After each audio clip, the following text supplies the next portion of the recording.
So it's about 101 degree. So guys अभी मैं यहाँ इस थर्मामीटर को नहीं दिखा पाऊँगा। आप भी सोच रहे होंगे कि मैं इस कंडीशन में आपसे मिला क्यों और मैं कौन हूँ। तो सबसे पहले मेरा नाम है अमन बरनवाल। ये ब्लॉग मैंने स्पेशली अपने दोस्त के लिए बनाया है जिसने मुझे कोविड इंजेक्शन के बारे में बताया और उससे होने वाले साइड इफ़ेक्ट के बारे में बताया। क्योंकि अभी आपको पता है कि इंडियन गवर्नमेंट ने 18+ वालों को वैक्सीनेशन की प्रोसेस शुरू कर दी है। आप उसकी वेबसाइट पे जाके रजिस्टर कर सकते हैं, फिर आपको शेड्यूल करना है। पर मेरे दोस्त ने मुझे कहा कि मुझे कोई विलेज हो जिसके पास लाइव एक्सपीरियंस हो। तो उसने मुझसे कहा कि एक काम करते हैं, पहले तुम वैक्सीन ले लो, उसके बाद मैं लूँगा। लाइक उसके पास एक प्रैक्टिकल हो जाएगा कि क्या एक्सपीरियंसेस है। तो गाइज मैंने कल वैक्सीन लिया। कोविडशील्ड का वैक्सीन था जो मेरा फर्स्ट डोज था और ये उसका आप देख सकते हैं शेड्यूल और ये रिसीविंग है जो मैंने अभी वहाँ से करवाई है। मैं ये ब्लॉग कल शुरू करना चाहता था बट उसका आइडिया मुझे आज ही आया। ऐसा इसलिए कि अगर मैं अपने दोस्त को बताता तो वो बात एक ही लोग तक पहुँचती और अभी मैं अपने ब्लॉग के माध्यम से बता रहा हूँ तो आप सब इस बात को समझेंगे, जानेंगे कि क्या साइड इफ़ेक्ट्स है, क्या होता है, उसका प्रोसीजर क्या है। तो फर्स्ट ऑफ ऑल आपको coWIN.gov.in के साइट पे जाके रजिस्टर करना है। उसके बाद आपका डिटेल मांगा जाएगा, लाइक आपका name, Aadhaar number and date of birth. उसके बाद कहीं से आपको शेड्यूल करना है।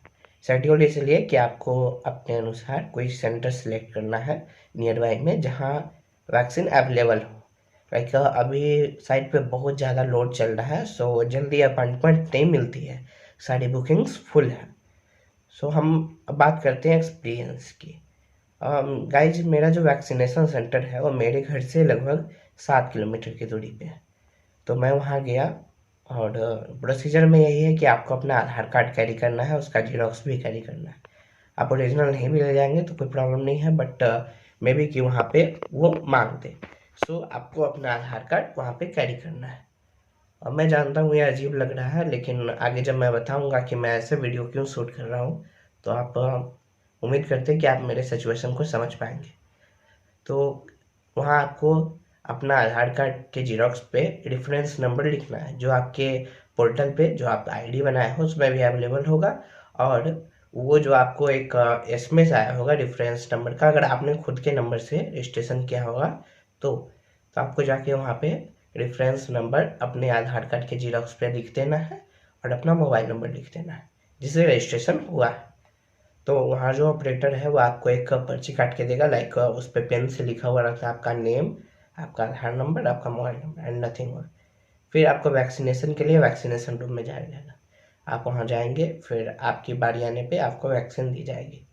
वैक्सीन का डोज बहुत ही छोटा है और यूँ कहें कि पता भी नहीं चलेगा। लाइक पर्सनली मुझे वैक्सीनेशन से डर लग रहा था, ऐसा इसलिए कि यह वेनर सुई नहीं थी, वेनर इंजेक्शन नहीं थी, मस्कुलर थी। तो मस्कुलर यहाँ बाहाँ पे या फिर पीछे चूतर पे पड़ता है। तो मैंने सोचा कि मैंने मस्कुलर से जब भी लिया तब मेरा तबीयत खराब हो जाता, मैं डरता था। बट यहाँ पे गाइस कुछ नहीं हुआ। ये जो सुई है वो बहुत ही छोटी है, मतलब उसका जो इंजेक्शन का निडल है वो काफ़ी कम जाता है और पता भी नहीं चलता कि कब आपका वैक्सीनेशन हो गया। लाइक अगर डॉक्टर ने सिरिंज में भर लिया है वैक्सीन को तो मुश्किल से 3 सेकेंड आपको पता भी नहीं चलेगा, लगेगा कि एक चींटी चुभी।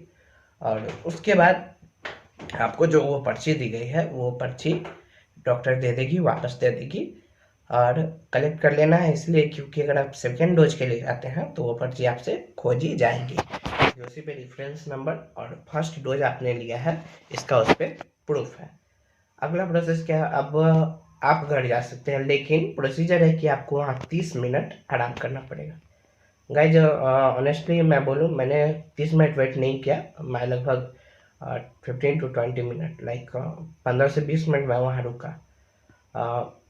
अभी जनरली बताऊँ, मैं जब रात में यहाँ आया तो वहाँ से मैं गाड़ी ड्राइव करके आया, बीच में मेरे एक दोस्त का दवा का दुकान है, मैं वहाँ पे थोड़ा रुका, लाइक 2:30 to 3:50, लाइक 3:50 तक वहाँ मैं रुका। लगभग 1 घंटे से ज़्यादा ही था, 1 घंटा 20 मिनट या 30 मिनट।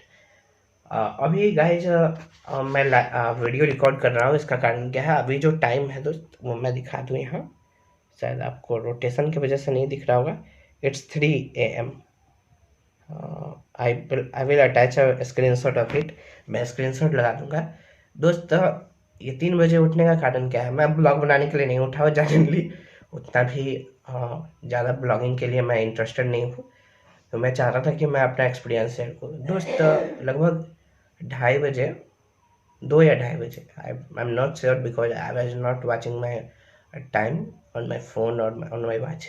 ये मेरा फिटनेस बैंड है, रियलमी का है। इसमें मेरा स्लीप टाइम एवरीथिंग नोट होता है।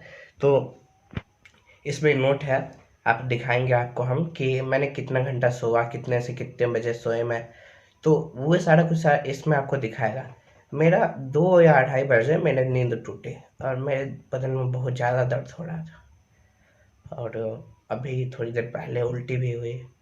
मैंने कुछ खाया नहीं है अभी, लेकिन लास्ट नाइट मैंने जितना कुछ खाया था, चावल सब्जी, लाइक एवरीथिंग वोमिटेड।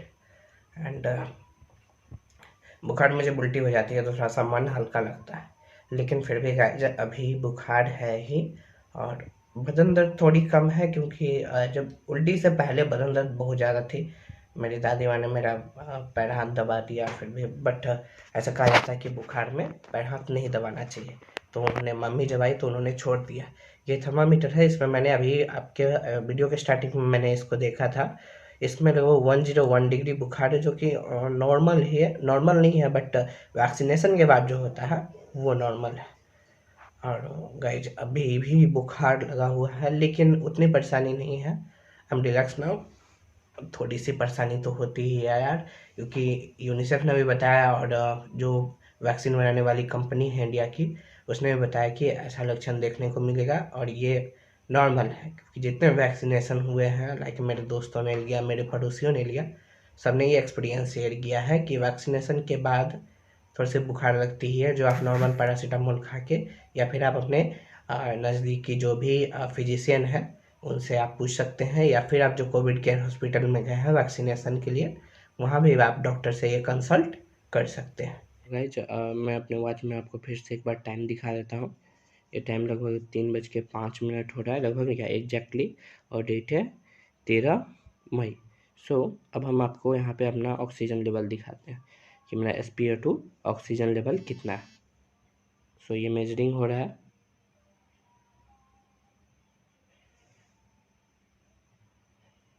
ये थोड़ा टाइम लेगा।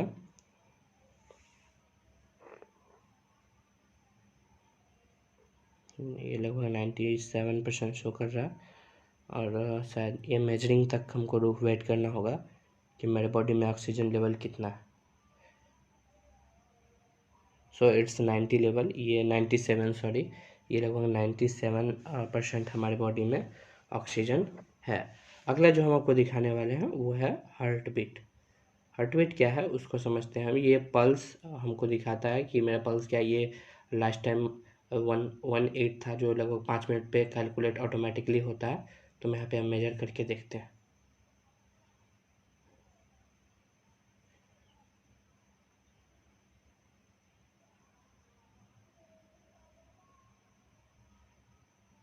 ये 118 दिखा रहा है जो प्रीवियस है, क्योंकि पल्स जो है वो कभी बढ़ता है कभी घटता है। ये इसलिए होता है कि जब आप चलते हैं या फिर आप खांसी करते हैं या फिर कोई भी हार्ड वर्क करते हैं तो आपका पल्स थोड़ा इंक्रीज हो जाता है।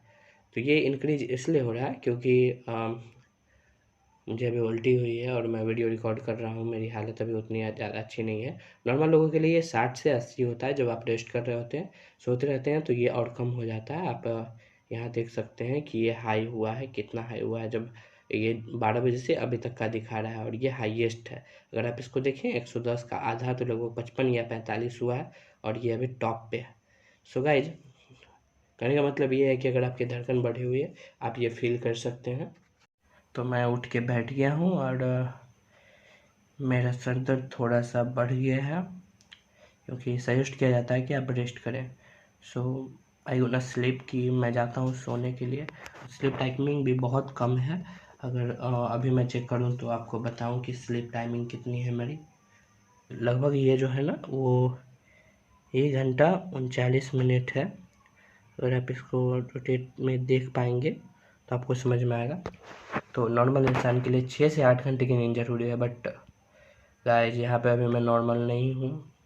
So good night guys. आगे की जो ब्लॉग है मैं कल शूट करूँगा। ब्लॉग पार्ट 1 में आपका स्वागत है। Thank you and keep experiencing. मैं लाइव एक्सपीरियंसेज आपको देता रहूँगा अपने वीडियो के माध्यम से। Thank you.